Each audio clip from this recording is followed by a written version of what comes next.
Blazers fall to the Thunder last night, 128-120. Result we all saw coming. Definitely saw coming. Boy, it's nice to see a team, though, that when they come into your arena and they have all this young talent, all three of those, the young stars for the Oklahoma City Thunder, they played the role last night, man. You get 37 from SGA, 31 apiece from Williams and Holmgren. That Thunder 31-21. 31-21. Yeah. You got exactly what you expected from these young whippersnapper Oklahoma City Thunder. And this is the thing that has been the most impressive about OKC over the course of the season. And so far as we've gone through, they played 62 games so far. They have risen to the occasion all season long. Like, this is like consistency out of a young team. And that is the one thing that has surprised me the most about OKC. Yeah, I was talking to a front office member last night about this team, and they asked me, has there ever been a team, like, by the numbers, be this good at this young? I'm like, no, there hasn't. If you do it, especially if you do it, crazy. If you do it by weighted average age, which means you take the minutes played, like that by those players, as opposed to just the average age of the team, it's even more skewed. Yeah, because Shea is the oldest starter on this team, and he's 25. And he's playing at an MVP clip right He now. was so good last night. He hit so much. Like, every shot that seemed to hit the rim just seemed to find its way in. He was so good. And honestly, I thought the Blazers did a pretty solid job covering him. But I asked Chauncey Billups before the game about the unique coverage when it comes to Shea Gilgeous-Alexander. And he plays a style and a way that is so unique. Luka is going to bully you. Jokic is going to play over the top of you, and just whatever you do, he's going to take what you give him and exploit it. If you take the paint and extend it all the way out to the half-court line, that's where he plays. He plays in the middle of the floor at all times. He doesn't attack from the wings. He doesn't attack from the slots. He doesn't attack from those angles. He plays in a 10-foot box the whole length of the floor. And so you can't double him because there's not a side of the floor you're pushing him to. You're not weakening him to his other hand. You're not trying to keep him from getting to the other side of the floor. He plays in the middle of the floor, so he sees everything in front of him at all times. And he has this ability to slide in between everything. Finish right, finish left, pull up with a floater, pull up with a runner, pull up with a mid-range. And it's something so different and so unique and so interesting. I hate him. He's so good. He's so good. He's so much fun to watch. He's taking the most difficult aspect of being that creator and that attacker, and he's doing it with such ease. And look, I agree with this texture though. Some of the calls that he was getting last night, you were like, "Oh, really?" It's what he does. It's not Harden-esque. It's not like he doesn't fish for it. He baits you into it. There's a difference. Agreed. And that's what's frustrating. You're just like, you fell for it. It's like, no. Banana in the tailpipe. Yeah, it's exactly it. And it's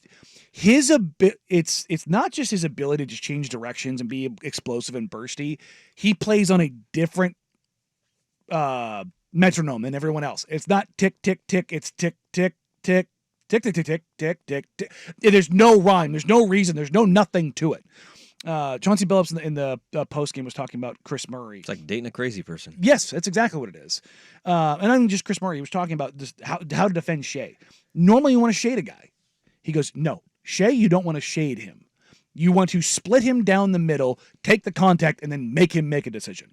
Yeah, they're fun to watch. And what was actually fun to watch from Portland's perspective of things is that was a shot-making bonanza from both teams. Yes. And that was one of those games where the way that Oklahoma City was operating offensively, we have seen this several times before, where when a team comes out like that, and you mentioned this, the 17-4 start, where you sit there and you go, uh-oh, this team's in trouble. the Blazers started answering shot for shot. Both teams shot over 50% from the field last night. Yeah, no, I mean, you get, 51% from the Blazers, 58% from the Thunder. And I didn't think it was they're not playing defense. That game was physical as hell. There were, 68 free throws last night? 66? Yeah, there were so many free throws. It was very painful to watch. I got out of there very late last night. Yeah, it was a late game. Yeah, that first half took about an hour and 20 minutes. I was like, oh, for the love of God, please, let's not do this anymore.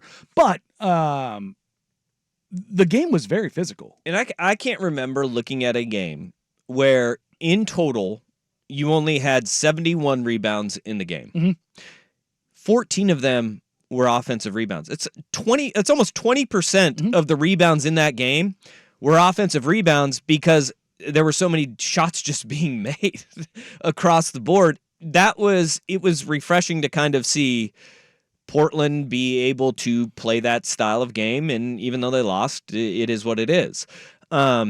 You go down the list though, and really the guy who had the only guy to have a poor shooting night was Ryan Rupert. But at the same time, I think that this is what people had been asking for: is where is Ryan Rupert? Mm-hmm. Why is he not playing?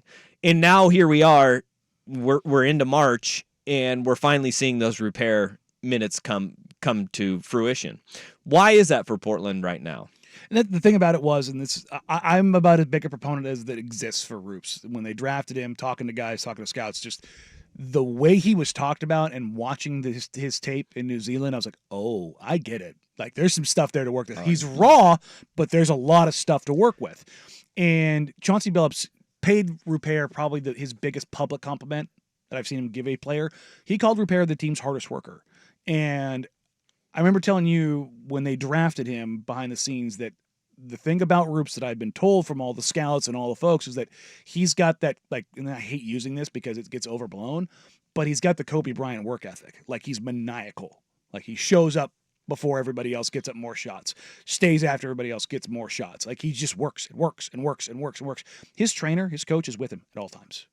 And like, I'm there. They had their stay ready games yesterday before the game, and his trainer, shooting coach, is sitting there with an iPad in the stands at 3:00 in the afternoon before the game, watching film, like filming him on his reps. Like, it's there all the time.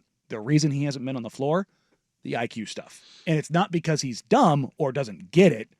He just doesn't have the experience or the understanding. And there's also a bit of a language barrier. He does speak English. Don't like. He's French, by the way. Yes, but it does take him a little while to process stuff. Like, when I have conversations with him, if I say something that's maybe simple or flippant to us, I do have to kind of like come back and like, I mean, this. Oh, okay. And so when you're talking about being in that moment, he can lag behind a little bit. So he's got to have a bit more of an understanding before they can throw him out in the fire. And unfortunately, they were so injured in the middle of the season when he was supposed to be getting time with the remix. He was on ankle roll duty, meaning if somebody rolled an ankle, he was going to get real minutes. And I mean, I think there's so many games, though, that we were all looking around like, why are you not just playing him right now? Like, Trust. Games that were blowouts and he wasn't, like, but it's a non-factor. And it was like, the dude needs minutes, and he wasn't getting them in the remix. He's only played 6 games in the G League this year, and I think he's actually been very good down there. You've just been sitting there and going like, okay, when's he going to get those minutes? When he's going to get those minutes? And we finally have seen them. Last night was the worst performance that we've seen of him shooting wise. Yes, but at the same time, you saw those flashes in the previous 2 games where you're like, yes, yeah. The big thing for him has been confidence. If you go back to Summer League, he was very bad. He was. And the biggest part about that was, in talking to him, was it's his first time being here, like being away from home. And like, yeah, he's got friends and family and coaches and stuff out here with him to help him. He's still a 19-year-old kid. Yeah. He's a little baby. And so it was a slow burn because they're going to invest in him. It's a long-term investment. They think he can be, I don't think they think he can be a star. I think they think he can be a very good player, and they want to make sure that they do everything right. And look, you can complain about Chauncey Billups and this, that, or the other, The one thing that I think, whenever everyone's asked me, what's something that you really believe in Chauncey, or why do you believe in him? His handling and development of young players has been about as good as you could ask for from a coach. And that's why I said it before, and I'll say it again. I don't know if he's the coach of the future when things click. He's a really good coach for them right now in what they need. And you just if you hear what the young players have said, if you've heard what the veterans have said, in how the approach from Chauncey Billups in their development and growth is, it is something that you go, all right, he's the right coach for right now. And I wanted to see Ryan Repair back in January, when they were losing to the Pistons in overtime, and like they had nobody available for like a week and a half. He has been very cautious and very protective of some of the young guys, and I think that is a good thing, because you see, albeit it's a month and a half later, you're seeing Ryan Repair has got those flashes of he can be special. He's favorite player growing up was Nick Batum. He reminds me so much of Nick. He moves like Nick. He really does, and that is what this team has been missing since Nick left. No, they have not. They have not had that guy since Nick left. I mean, the two biggest gaps on this team following 2015 were replacing LaMarcus and replacing Nick. And they get Jeremy Grant. He was the best player that they have gotten on this team since then. And then now they're looking at a guy like Roops, who, I mean, the scary thing is, Roops is bigger than Nick. He is. He's grown an inch since the Blazers have drafted him. He's a legitimate 6'8", and the doctors told him he has enough room in his growth plate still that he could end up being like 6'10".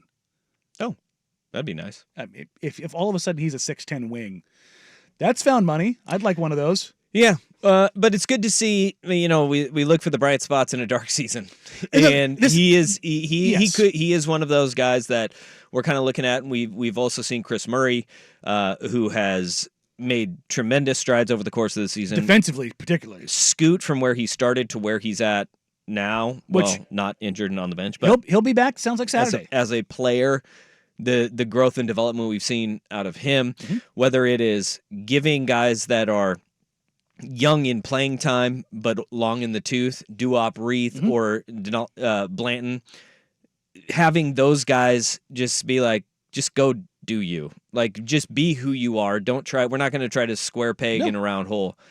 This is why I say Chauncey is the right guy now. I don't know if it's a guy moving forward. He's great at empowering youngsters. Now. Yeah. That's the thing. And we're seeing that in spades because they're playing hard. They're just not good. And that's the thing is, you don't have to squint to try to find something right now. Even though they're injured, the last couple weeks, you're like, yeah, no, they played.